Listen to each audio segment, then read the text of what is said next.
Hello, and welcome back to the Grunt Perspective. And in today's video, I'm going to talk about the ATAP and my setup with it. So there are almost no videos on YouTube about this rig. It's pretty new. Um, the only people who are currently being issued this are Army paratroopers. Um, I'll talk about why they're being issued it, but I think it has a lot of potential as being just like a infantry like fighting rig, not just for paratroopers, but it has a couple weird weird features to it, right? So the thing that makes this useful for paratroopers is it can be worn underneath a parachute harness, a reserve parachute harness, and if you know what the first spear joker is, this is basically the first spear joker at home for half of the cost. But the whole purpose is you wear your rig, and when you need to put your reserve parachute on, you unbuckle these straps, and there's a secondary piece of webbing that is hard sewn here that's not connected to the buckle at all. You set this secondary piece of webbing to the length that you need it to via the tri-glide, and when you unbuckle it, it drops the whole rig down to like around your waist. And then that allows clearance for the parachute. And then you also undo the first spear tube and it sits like right down here, and your reserve parachute is in front of you. Pretty cool. I'm not a paratrooper though, and the only Marines who jump out of helicopters and planes are MARSOC and recon guys. The Marine Corps used to have para-Marines back in World War II, but we stopped doing that. So I don't need it for that features, and I'm not using it for that feature. But either way, it is very cool. So some more about the ATAP. This thing is big.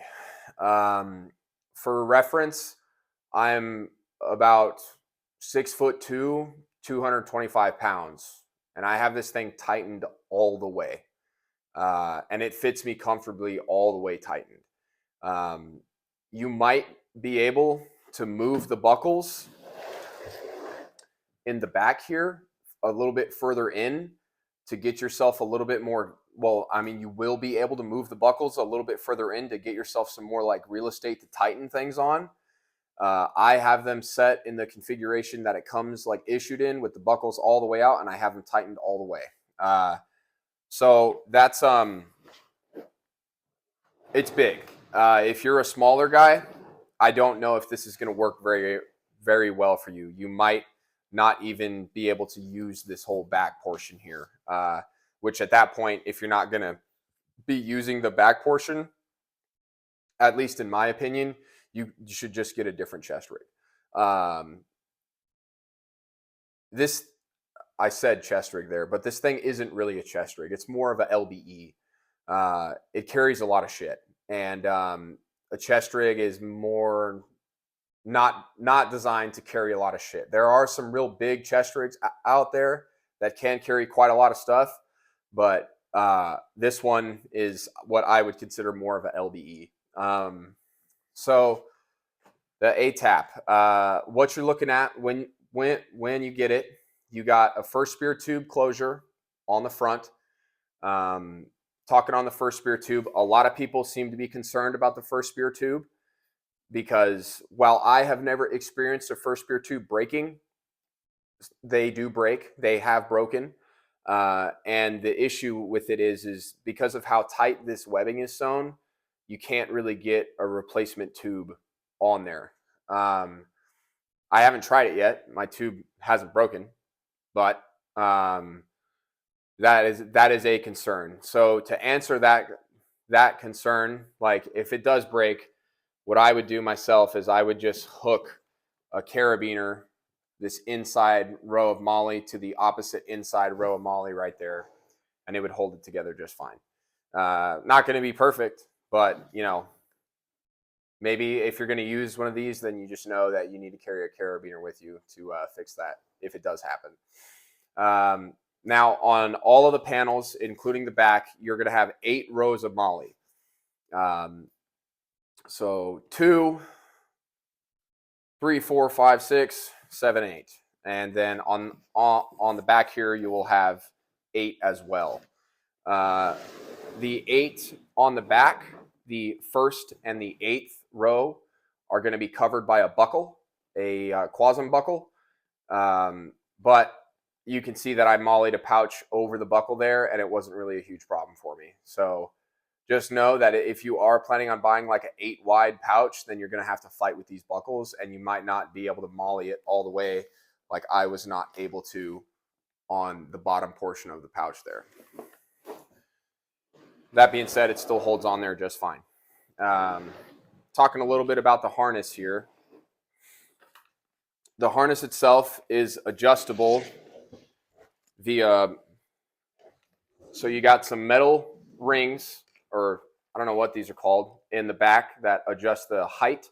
You have a drag handle back here, and then you got 5 rows of MOLLE across the back there. On the front, you have buckles that you can release, but then we see that feature that the ATAP has for the parachute harness. I've tightened this strap up all the way because I'm never going to need to use it like that. Right underneath the buckle here, it's going to be really hard to see on camera, but there is a tri-glide that is sewn into the fabric there that this strap runs through. So for whatever reason, if this buckle were to ever break, or maybe you just want to remove it, you could do that because your harness would still be fixed to the front of the ATAP right there. All that extra strap just gets stowed inside of a retaining band right inside the harness right there, and it's probably about 2 feet worth of strap. On the front of the straps, you have MOLLE, kind of MOLLE, really just one row, but it's sewed at that length that you could fit a 2-row pouch on there if you wanted to. Right there, you can put MOLLE on both sides. You can see I've attached a couple things there. When I first got this rig, I was experimenting with trying to attach grenade pouches to these and completely like deleting the buckle and just using this strap and tightening it all the way down. When I did that, it did work, but it made it kind of difficult to get to my magazines, get to my tourniquets and things like that. So I wasn't really pleased with that. And it also could have potentially caused a problem with me trying to shoulder a rifle. So I decided not to do that. I came up with a different solution for the grenades. But yeah, that is what the ATAP is in a nutshell, right? On the inside here, you have 2 identical admin pockets that you could fit maps or something like that in. And then on the back sides of both panels, you have a smaller admin pocket that you could fit something in. It's not big enough to fit a rifle mag in there, but you could put something in there. I've opted to put absolutely nothing inside of the inside because even with the first spear tube undone, it's very difficult to get anything out of there without pulling out everything and yard sailing it. So that's why I've decided to put nothing in there, and then I have a solution to carry some other stuff. But yeah, that is what the ATAP is in a nutshell. There are almost no YouTube videos out on this. Like there's like 3, and they're all fine, but I'm hoping that this one is going to answer quite a bit more questions. About the harness is 3-inch wide webbing, no padding, which I personally prefer because with a bunch of padding on under ruck shoulder straps, it tends to start to bother you. But the 3-inch wide webbing is sewn over and tapered around the neck, so you don't have that hard edge of webbing that could be potentially touching your neck. It's sewn over, or it's folded and sewn down and tapered, so you have that smooth edge and it keeps it off your neck. Very nice touch. But yeah. Okay, so that is the ATAP in a nutshell. Now, we'll move on to what I've got going on with this thing and why I wanted to start using this. So if you've seen my videos on my TAPS chest rig, you know that I really do like the TAP. But the problem with the TAP is it doesn't allow me to carry any sort of survival or sustainment equipment physically on the TAP. I could always do the fanny pack thing, sure, but I would really prefer to have that kind of stuff like physically attached to my gear all the time. And that's what this offers, right? We have this back portion here that, you know, most chest rigs don't have. But that being said, the ATAP does not have a lot of space on it, and almost every single pouch that's on here was a part of a deliberate decision to save space.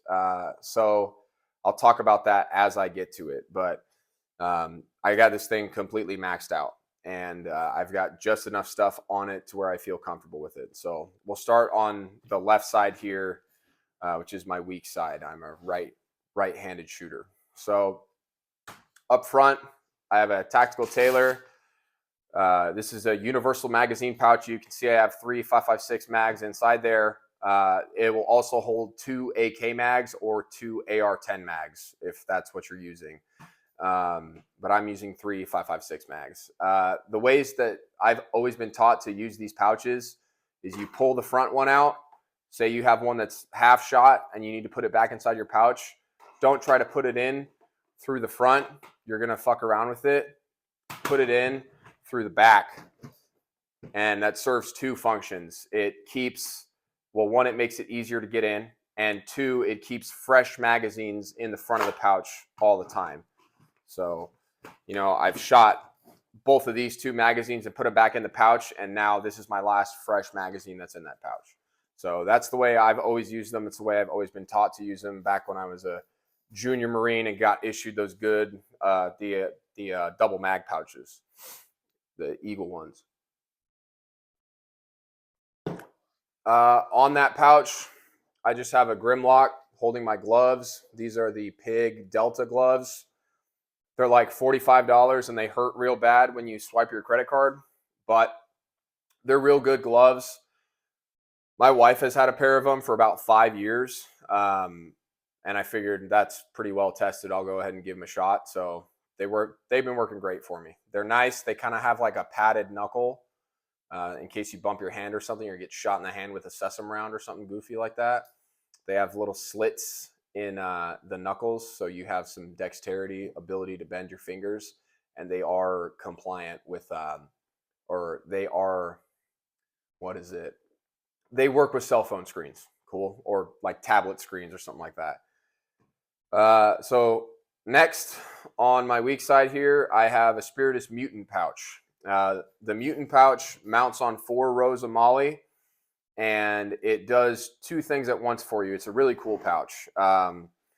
In the front, you have a radio pocket that you can hold a 152 radio size. So anything smaller than that is going to fit. And you can hold that either with the extended comms package, like just the radio inside here, and then a 2590 battery inside here, or you can do it in the like normal manner where you have the radio with the battery, and then this goes over the top and holds it, right? One thing I've done to kind of control that radio a little bit better is I added a piece of shot cord to the ATAP that I can put up on the corner of that radio to kind of get it sucked in a little bit tighter to my body, because the Mutant pouch kind of has a tendency to sag the radio out, but it's not that bad. You can't really fault it for that, right? It's mounting a radio on 1 row of Molly, and that's pretty tough. So right there is where I keep my radio. And then inside of this portion here, the GP portion, you could put a ton of stuff inside here. You could fit 2 smoke grenades. You could fit a 2590. You could fit NVGs. You could fit whatever, like, you know, whatever you want. It's basically like a 100 round saw pouch, like size pouch, right? But I have my IFAK inside here, my IFAK insert that goes inside there. and it holds in there quite well. Then on the back side of the pouch here, I have a set of shears that I have, a hair tie that I stole from my wife that holds them in there for the time being. But if you need them, you just pull them out just like that. So that goes right there.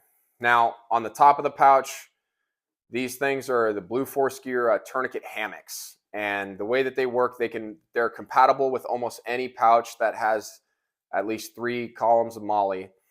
And if you want them to be on the top, you put the MOLLE straps of the pouch through the slits on the hammock, and then you MOLLE the pouch on like normal.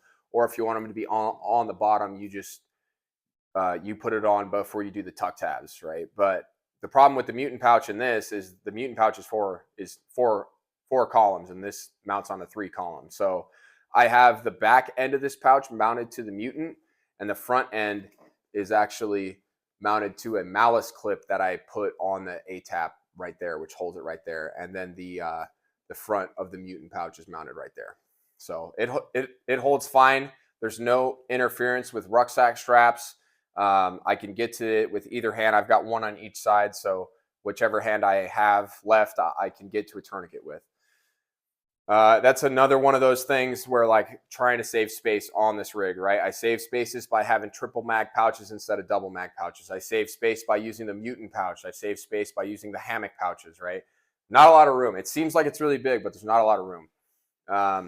So moving back, I have a canteen pouch, and I obviously have a canteen. And then when I first started to build this rig, I had the canteen pouches. They were mounted up to the very top of the MOLLE, but I was running into problems with clearance of rucksack straps. So I dropped them down one, and now it's fine. So my rucksack strap sits right there, right over the top of the canteen pouch, and it works out great. It doesn't bother me. Then right here, I keep some camouflage face paint, of course. And I keep the canteen, and then on the back side of the pouch, I keep some batteries. So I got some AAAs, 4 AAAs for things like headlamp, GPS, something like that. And then I also keep 4 AA batteries in a little battery carrier. So that fits right there inside the canteen pouch. So yeah, if you're gonna mount canteens this far back, you're definitely gonna need to drop them. To get them out and get them in, it's a little bit fiddly. It's really easy to get them out, but to get them in is a little bit difficult at time. But it's one of the sacrifices that I decided to make, because I would rather it be a little bit tougher to get to my canteens than to like get to my radio, my magazines, my grenades, my tourniquets, or things like that. And then on top of that, the water that's on my rig, I never drink unless I absolutely have to, right? So this is the last water that I'm ever going to drink, or this is the water that I have to start drinking because I'm on a patrol or something like that. I've ran out of water in the additional water that I brought on the patrol with me, or like, you know, we're moving, we got rucks on, we get ambushed, drop my ruck, run away, right? At least I have 2 quarts of water on me. So with the amount that I actually use these canteens, which is seldom to none, that's why I'm comfortable with having them a little bit tough to get to. Like I said, right, like it may seem silly to carry water on you that you're never going to drink, but I just really want people to understand that the second you put that ruck down, you are no longer guaranteed to ever see that ruck again, right? It's a story, right? This happened in training, right? The Marines were in the back of an amphibious assault vehicle. They had their rucks strapped on the outside of the vehicle, as is like standard practice. The Marines got out to go scan, go up to a LPOP, go like look around to make sure that the route clearance for the vehicles was safe. As the Marines were out of the vehicles started getting ambushed, and they had to drive away with all their shit, with all their gear, right? And they had nothing. They had what was on their gear. Some of them didn't have water. Some of them didn't have food. Most of them didn't have food, and they were stuck up there for almost 2 days, right? So situations like that, happen in training, right? Imagine what could happen to you in combat. So that's why I always have so much shit on me, right? I would rather learn the lessons in training than learn the lessons in combat. So that's why I've got water. That's why I've got all this gear that I'm going to get to back here. But yeah, moving forward to the shoulder straps. On the left side, I have my comms PTT. This is a Nexus PTT. I have it clipped on to the strap right there, the Molly strap, and then I've got a Ranger band holding that on there. Even though I'm sure it would never fall off with just the clip, but I can't help but dummy cord everything. So, and then on this side, I have a Garmin GPS on the strap as well. I've talked about these before. This is only a training thing. I would never use one of these in combat. But if you don't have a dagger that you're given for this like training op, which is pretty common, it's a nice thing to have. So yeah, that's where that goes. Moving on to the right side now, which is my strong side. First things first, I have the same magazine pouch, a Tactical Tailor, the Universal Mag pouch. Right behind it, on the inside of the rig, I have a knife that I put some hook Velcro on the sheath, and I stuck I put some loop Velcro on the sheath, and I stuck some hook to the inside, and it holds in there nicely. I can get to it with either hand. This knife, to give a shout out here, this is made by MB Blades. That's EMBY Blades on Instagram. This knife is called the Gunfighter Blade. It's awesome. It's great size. I've had this thing for a long time. It's a great size. The handle is very comfortable. The jimping is very comfortable. It came to me razor fucking sharp, like the sharpest knife I've ever held in my life, probably. And I've used this for a while now. I use it for everything from opening MREs to batoning wood with it. Like, it is a tough fucking knife. I believe it's made out of 1095 steel. And he makes all these himself. He makes the knives himself. He makes the handles himself. He makes the sheaths himself. Very reasonably priced, and a great dude to work with. So if you're looking for a good knife, highly recommend the Gunfighter knife by MB Blades. Hit him up on Instagram. Great dude. He's a Marine veteran. I believe he's out of the Marine Corps now. Solid dude. Right. So that's where I keep the knife. I can get to it with either hand. You know, I can get to it like this. I can get to it like that if I ever needed to. But really, I don't keep the knife on there as like a combat knife thing. It can 100% be used as a combat knife, but really the main reason why I have it is for those field craft type skills that I might have to do, which is why, like, you see a knife that is, you know, capable of doing a lot of stuff, not like a sock P dagger. I have a sock P dagger. I have one on my plate carrier, but I also carry a large knife on my belt when I'm wearing my plate carrier for that kind of stuff. I carry a bayonet on there. So fuck yeah. So the triple bag pouch, the knife right here, this is another one of the decisions that I had to make to save space. This is a Tactical Assault Gear elevator frag pouch. These things, I don't know if a lot of people ever bought these things, but they are absolutely perfect for an ATAP. So what this does is this holds 2 frag grenades, holds them one on top of another on one column of Molly. And the way it works is you undo this Velcro flap here. You can see I have a grenade there. You can pull this first grenade out. And the way that this pouch is designed to store the grenades is with the grenade on the bottom fuse facing up and the grenade on the top fuse facing down. So you pull that first one out and then you can throw it, obviously. But then you're probably thinking, oh man, well, how do I get that grenade that's weighing the bottom out? Well, put that over the top, and then there's a pull strap back here. You fucking yank on this pull strap. It's a little bit easier to do with the rig actually on my body. Yank on that strap, and there's your next grenade. Boom. Right? Boom, like literally. So that's cool, right?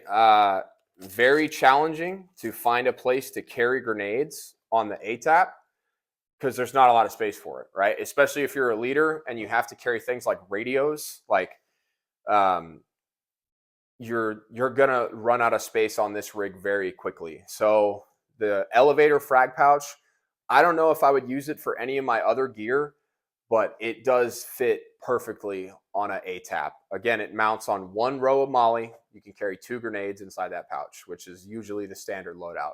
Everyone will have X amount of magazines and at least 2 frags. So there's that. Coming back here, I have my NVG pouch.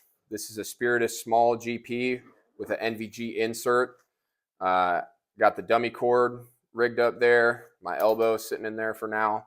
And then on top of it, I have another Blue Force Gear tourniquet hammock.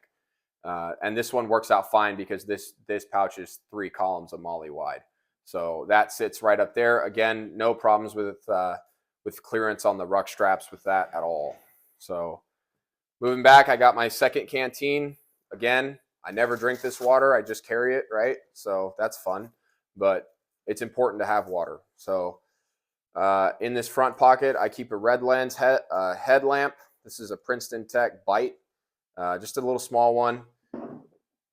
Good thing to have. Should definitely always have a red lens headlamp with you. And then the canteen itself, and then on the back side here, I have some more batteries.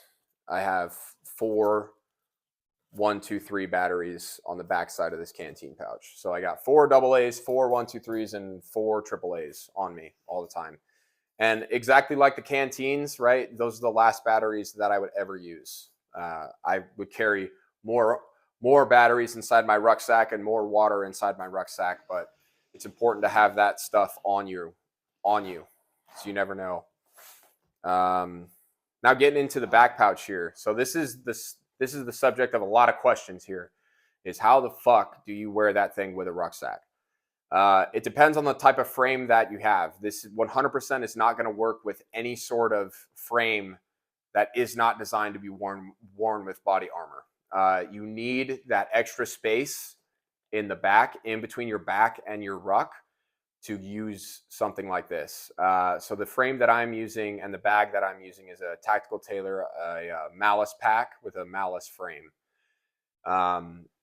And with the Malice frame, if you've used one before, you probably noticed that there's a lot of space in between your back and your ruck. And the reason why is because the frame is designed to be worn over body armor. And it works great for that. It 100% feels great with body armor on. But because of all that empty space when I'm not wearing body armor, it allows space for this. So this is a USMC assault pouch that I filled with a bunch of survival type gear. So we'll open it up right here. I have a lightweight shelter. This is a tent footprint by Big Agnes that I've sprayed with some waterproof stuff. It's about 5 feet wide by like 7 feet long, and just nice. I've been trained in. I have the skills to build field expedient like shelters and lean-tos and shit like that. But man, is it nice to have a tarp, right? To either add on to that or to use by itself. So that's why I carry that with me. I think that there can be a lot of parallels between the ultralight backpacking world and the infantry world. Usually you got to be careful though, because a lot of ultralight backpacking gear is not very durable. So it's not something that you should probably be using all the time, but I think it fills a role very nicely as like an emergency type item.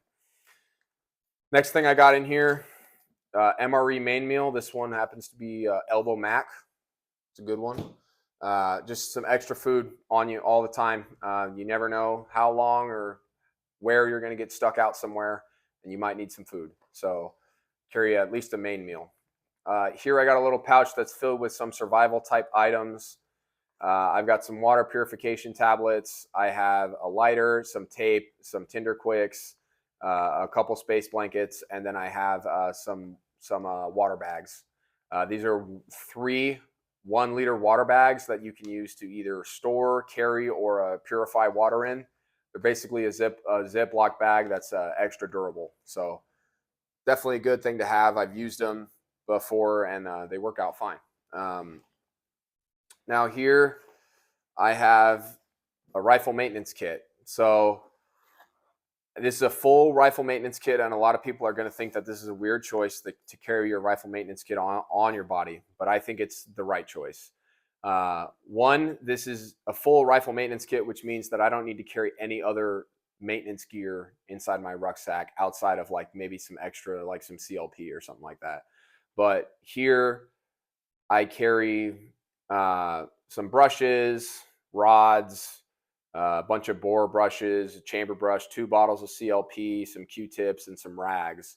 And the reason why I think it's important to keep this on your body is because if you have some sort of catastrophic, like a rifle malfunction, like a stuck casing or a ruptured casing or something like that, like if you have a stuck casing and you don't have rods or like a paint can thing, you're fucked. Like your rifle's done, right? So rods, you need to have rods on your person. Another thing for like a ruptured casing, inside here I have a bunch of brushes and swabs, but I also have a ruptured case extractor that goes inside of your chamber, and it clips onto the front end of that ruptured case, and then your extractor pulls that ruptured case out. Something that could happen, right? Is it gonna happen? Maybe. Probably not. Hopefully not, right? But if it does happen and you don't have a way to fix it, you're fucked, right?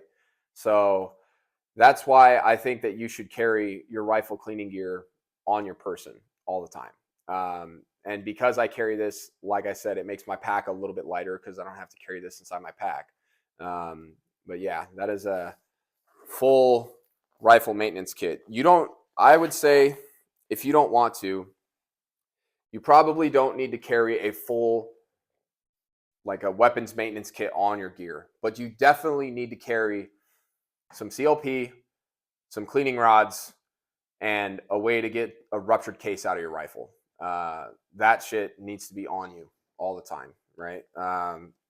Never experienced a ruptured case. I've experienced some stuck casings, but can happen. So that's where we're at. Here I got about 10 to 15 arm lengths of 550 cord that I daisy chained together, held together with some Ranger bands, extra carabiner there. I think I already talked about it, but like if your first spear tube breaks, then you can use a carabiner to hold your rig together. So that could be useful. It could be useful to set up some shelters, right? There's 1,000 uses for 550 cord. So, you should probably carry some of it. But yeah, that's all that goes inside that pouch. And again, with that pouch full, with my rucksack on, with that malice frame, super comfortable. I don't even notice that it's back there. Very nice. With wearing a plate carrier with this rig, it's fine. It's comfortable. Wear a slick plate carrier.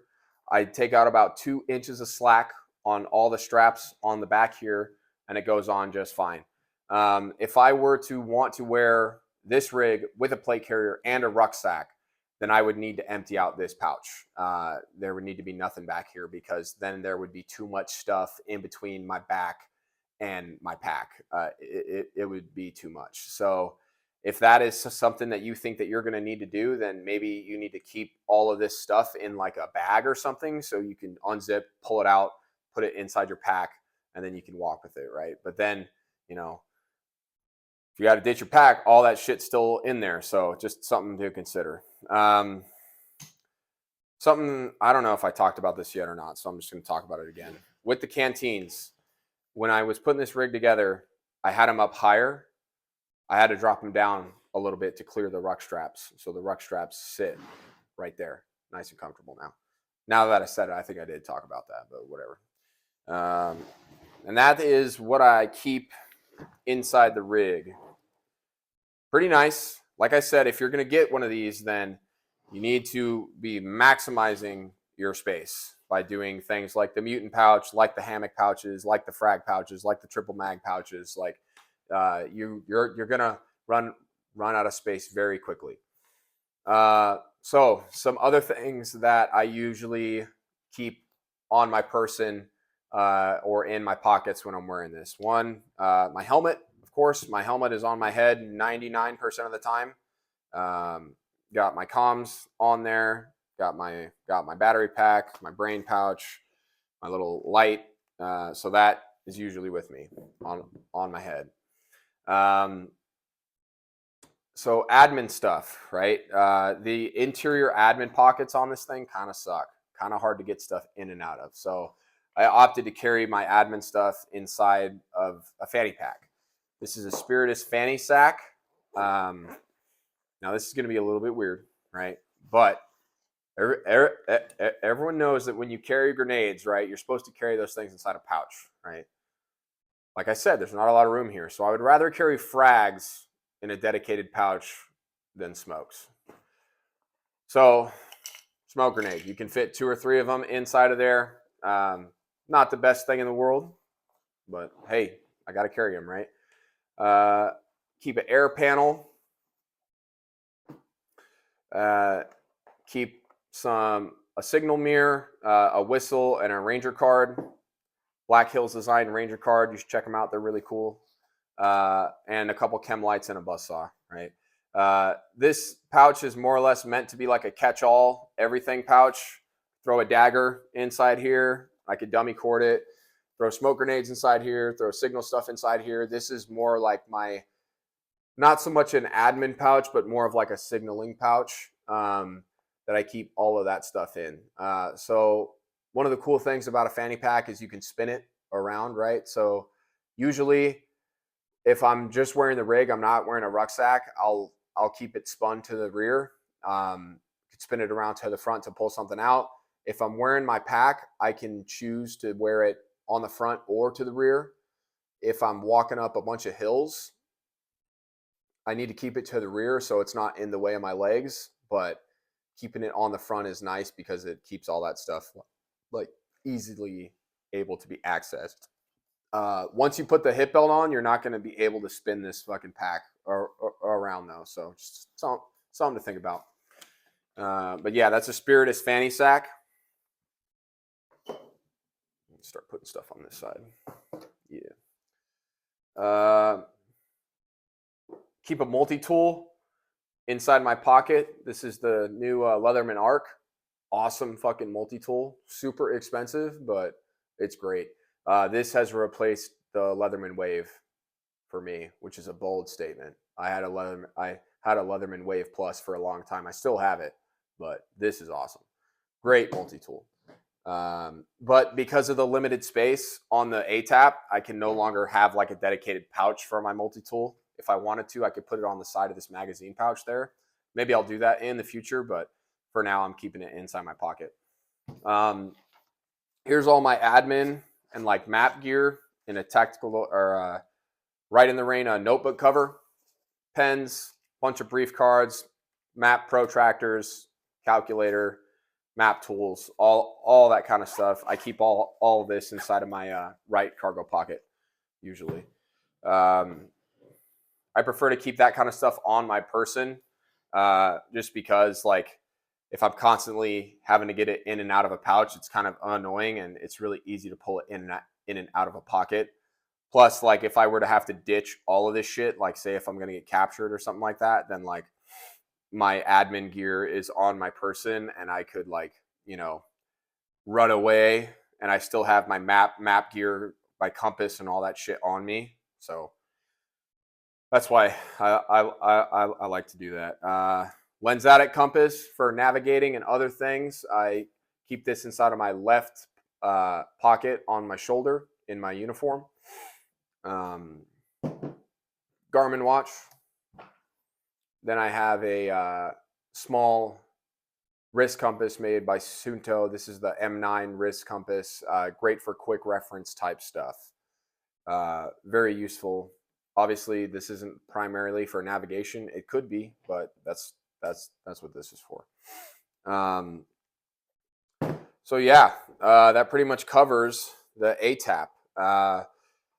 I think that this ATAP is going to be the end of the TAPS rig for me, the standard tactical assault panel. I love that thing. It's great, but this just offers a little bit more, and I'm all about having a little bit more, as you probably tell. As you can probably tell if you've been watching my YouTube channel for a while now, you know that I carry a lot of shit. But I think that that's the way it needs to be. I think over the past years, we've gotten too comfortable with a war that we know that we could win at any point, and we're not trying to win particularly. But in the future, I don't know if it's going to be like that, right? So having a lot of this stuff on your person all the time and starting to train to do that now, I really do think can save some people's lives if they have the right stuff on their body all the time. So if you guys have questions, feel free to drop them in the comments. Feel free to hit me up on Instagram at The Grunt Perspective. This has been a lot of fun. I really do like this rig, and I think that it will serve a lot of people well, not just paratroopers. I think it'll serve any infantryman very well with this rig. That being said, if you are going to buy one, like I've been saying the whole video, make sure that you have a way to maximize your space here. Before I bought this, I made a plan. I had it all planned out of what I'm going to put here, how many rows I've got on each side, what I've got on the back, and what I'm going to put in the back and things like that. Just make sure that you're going to be able to carry the shit that you need to carry. Don't sacrifice carrying frag grenades or magazines or radios. Like, you need to carry that shit, right? So make sure that you have a way to carry it. Anyway, again, if you got questions, drop them down below. Hit me up on Instagram. Thanks for watching. I'll see you guys next time.